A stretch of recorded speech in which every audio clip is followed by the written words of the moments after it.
بسم اللہ الرحمن الرحیم۔ السلام علیکم۔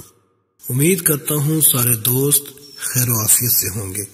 عاشق رسول حضرت بلال رضی اللہ تعالی عنہ پڑھتے ہوئے آنکھوں سے آنسو گرتے جاتے ہیں۔ آپ بھی ضرور یہ ویڈیو دیکھیے۔ عاشق رسول صلی اللہ تعالی علیہ وسلم کے عشق کی ابتدا حضرت بلال رضی اللہ تعالی عنہ فرماتے ہیں کہ میں مکے کے لوگوں کو بہت ہی کم جانتا تھا، کیونکہ غلام تھا اور عرب میں غلاموں سے انسانیت سوز سلوک عام تھا۔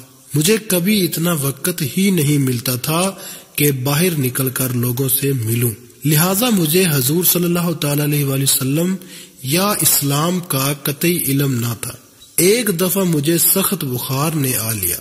سخت جاڑے کا موسم تھا، ٹھنڈ اور بخار نے مجھے کمزور کر کے رکھ دیا، لہٰذا میں نے لحاف اوڑا اور لیٹ گیا۔ ادھر میرا مالک جو یہ دیکھنے آیا کہ میں جوں پیس رہا ہوں یا نہیں، وہ مجھے لحاف اوڑ کر لیٹا دیکھ کر آگ بگولا ہو گیا۔ اس نے لحاف اتارا اور سزا کے طور پہ میری قمیض بھی اتروا دی اور مجھے کھلے صحن میں دروازے کے پاس بٹھا دیا کہ یہاں بیٹھ کر جوں پیس۔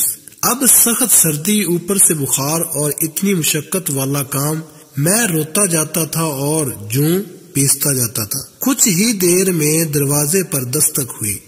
میں نے اندر آنے کی اجازت دی تو ایک نہایت ہی متین اور پر نور چہرے والا شخص اندر داخل ہوا اور پوچھا کہ جوان کیوں روتے ہو؟ جواب میں نے کہا کہ جاؤ اپنا کام کرو، تمہیں اس سے کیا؟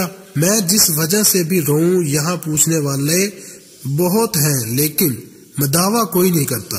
حضور صلی اللہ تعالی علیہ وسلم یہ جملے سن کر چل پڑے تو بلال نے کہا کہ بس میں نے کہا تھا، میں نہ کہتا تھا کہ پوچھتے سب ہیں، مداوا کوئی نہیں کرتا۔ حضور صلی اللہ تعالی علیہ وسلم یہ سن کر بھی چلتے رہے۔ دل میں جو ہلکی سی امید جاگی تھی کہ یہ شخص کوئی مدد کرے گا وہ بھی گئی، لیکن بلال رضی اللہ تعالی عنہ کو کیا معلوم کہ جس شخص سے اب ان کا واسطہ پڑا ہے وہ رحمت للعالمین ہے۔ کچھ ہی دیر میں وہ شخص واپس آ گیا۔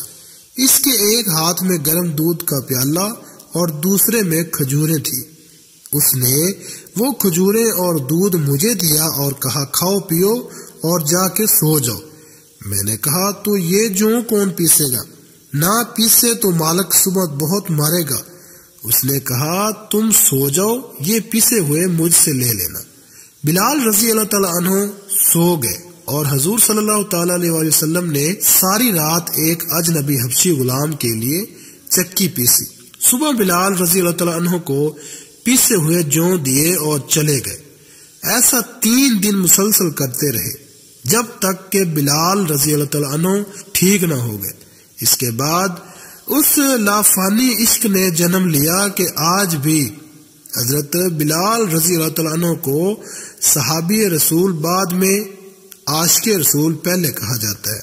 حضور صلی اللہ تعالی علیہ وسلم کے وصال کے بعد بلال رضی اللہ تعالی عنہ کی گلیوں میں یہ کہتے پھرتے کہ لوگوں تم نے کہیں رسول اللہ صلی اللہ تعالی علیہ وسلم کو دیکھا ہے تو مجھے بھی دکھا دو۔ پھر کہنے لگے کہ اب مدینے میں میرا رہنا دشوار ہے، اور شام کے شہر حلب میں چلے گئے۔ تقریباً 6 ماہ بعد آپ صلی اللہ تعالی علیہ وسلم کے خواب میں زیارت نصیب ہوئی تو آپ فرما رہے تھے اے بلال یہ کیا بے وفائی ہے، تو نے ہمیں ملنا چھوڑ دیا، کیا ہماری ملاقات کا وقت نہیں آیا؟ خواب سے بیدار ہوتے ہی اونٹنی پر سوار ہو کر مدینہ منورہ کی طرف روانہ ہو گئے۔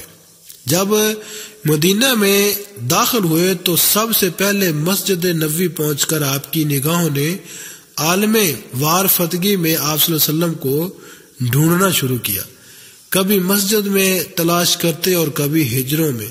جب کہیں نہ پایا تو آپ صلی اللہ علیہ وسلم کی قبر انوار پر سر رکھ کر رونا شروع کر دیا اور عرض کیا یا رسول اللہ آپ نے فرمایا تھا کہ آ کر مل جاؤ، غلام حلب سے بہر ملاقات حاضر ہوا ہے، یہ کہا اور بے ہوش ہو کر مزار پر انوار کے پاس گر پڑے۔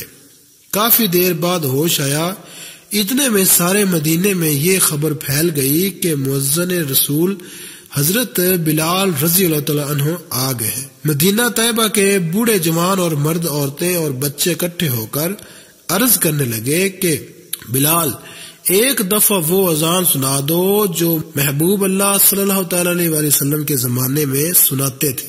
آپ رضی اللہ تعالیٰ نے فرمایا میں معذرت خواہ ہوں، کیونکہ میں جب اذان پڑھتا تھا تو اشہد ان محمد رسول اللہ کہتے وقت آپ صلی اللہ علیہ وسلم کی زیارت سے مشرف ہوتا اور آپ صلی اللہ علیہ وسلم کے دیدار سے اپنی آنکھوں کو ٹھنڈک پہنچاتا تھا۔ اب یہ الفاظ ادا کرتے ہوئے کسے دیکھوں گا؟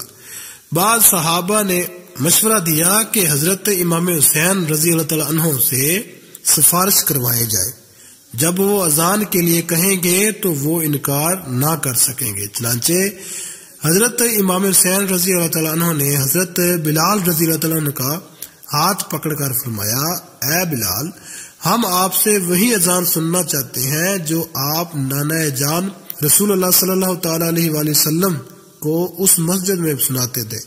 حضرت بلال رضی اللہ تعالیٰ عنہ کو انکار کا یارانہ تھا، لہذا اسی مقام پر کھڑے ہو کر اذان دی جہاں حضور صلی اللہ تعالیٰ علیہ وآلہ وسلم کی ظاہری حیات میں دیا کرتے تھے۔ جب آپ نے بآواز بلند اللہ اکبر کہا، مدینہ منورہ گونج اٹھا۔ جب اشہد اللہ الہ الا اللہ کے کلمات ادا کیے، گونج میں مزید اضافہ ہو گیا۔ جب اشہد ان محمد رسول اللہ کے کلمات پر پہنچے تو تمام لوگ روتے ہوئے گھروں سے باہر نکل آئے۔